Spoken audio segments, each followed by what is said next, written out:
Hi everybody, I'm Christa with the Big Family Homestead, and today we're going to make soap. Basic soap, no frills soap.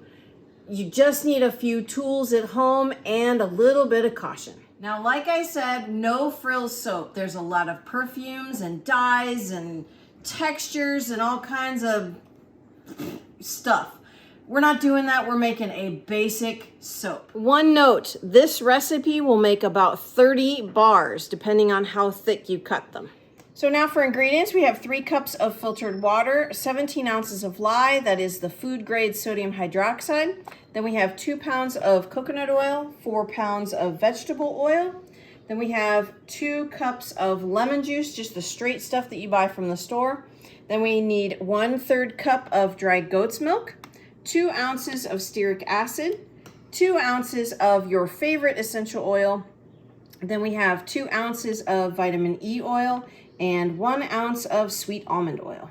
The goat's milk, the almond oil, and the essential oil are all optional. We just really like those. Now, a word of caution on working with lye, sodium hydroxide. You're going to need to have a few different things in place. You're going to need some rubber gloves. You're going to need some goggles. You're going to need to have a well-ventilated area. You don't want to breathe this. It's very caustic. It can burn your lungs. Also have some vinegar nearby so that if you do get this on your skin, you can neutralize it with that vinegar. All right, so a word about the tools. You're going to want to make sure that these tools are only used for soap making. As you can see, this spoon is well used with lye and soap. You're not going to really want to use that with your food. Also, the pan that you use needs to be dedicated for soap making, and it also needs to be stainless steel. This cannot be aluminum. It will degrade. It will mess up your soap. Stainless steel is the best. And you can get a cheap pot from the store, from the big box stores.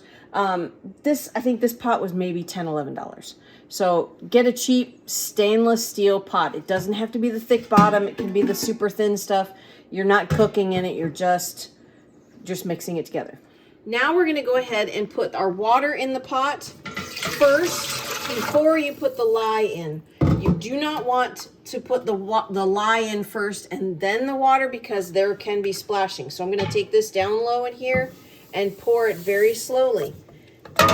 Then I'm going to back away from the pot, and you will see some steam that comes off here in just a minute. This water can become over 200 degrees and can burn. Now you really need to stay back in a well-ventilated area. You can see that these fumes are going straight out the window, and I am at an arm's length away from here, not breathing any of that. I'm just mixing to dissolve any of the lye. Now what we're going to be doing is monitoring the temperature because right now it's probably about 200 degrees. We want it to be about 140 to 150 degrees before adding any of our oils.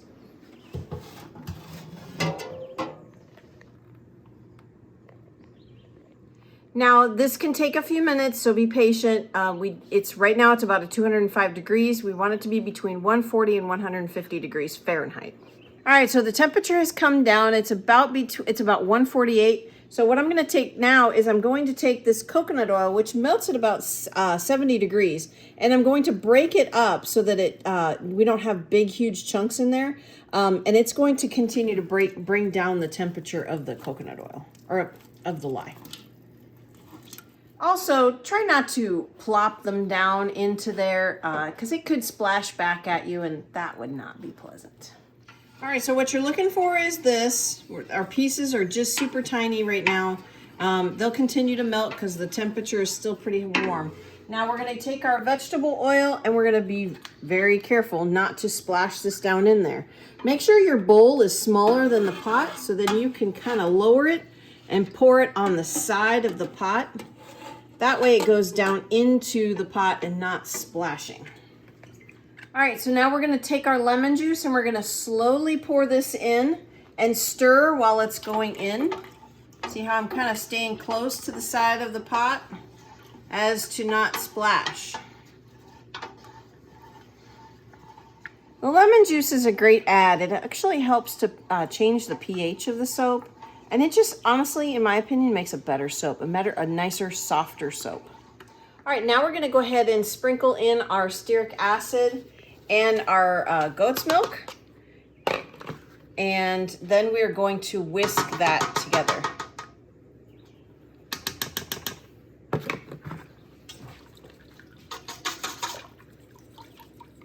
Again, being very careful not to splash. All right, so next we're gonna go ahead and put in our vitamin E and our sweet almond oil.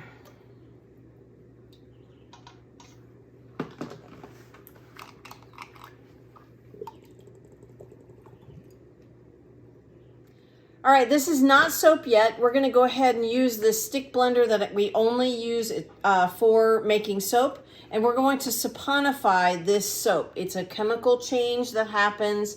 If you wanna know more about that, just do a search on the internet. I'm not gonna explain it all. This is just basic soap.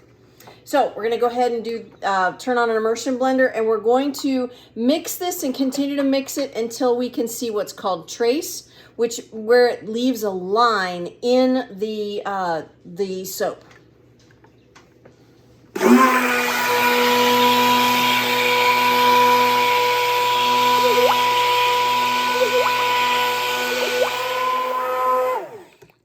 All right, see there? Now it's leaving a line in there. That's called trace. Now we're ready to pour.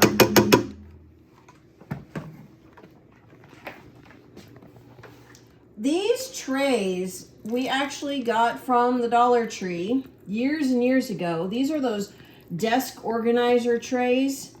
And let me tell you, it was a 3-pack for $1, probably $1.25 now. But these are fantastic. You don't have to buy expensive soap molds for your soap. You can use whatever you want. These have been a great cheap way to have a soap mold. Looks like pudding, looks delicious. Don't eat it. Now you're just gonna let this sit. You can give it a tap to just kind of level the liquid out. Maybe get out any air bubbles that are in there, but you're gonna let this sit 4, 5, 7 days. Don't mess with it. And I'll show you what it looks like the next morning. All right, this is what it's gonna look like the next day. It's gonna be nice and hard, but you're gonna leave it in these trays. It's got to cure for a little while before taking it out of here. You're gonna leave these in these containers for at least a week, and then you're going to take them out and let them sit as bars for another few days before cutting them, because it's still curing, it's still doing its thing. You don't want to mess with it. It's still not ready to use. You need to let this sit. Even after you cut it, you need to let this sit from the time you make it till the time you use it as soap for 30 days. Don't mess with it beforehand. That's it. Easy, basic soap. Anybody can do it. Just take caution. I'm Christa with the Big Family Homestead, and you have an amazing day.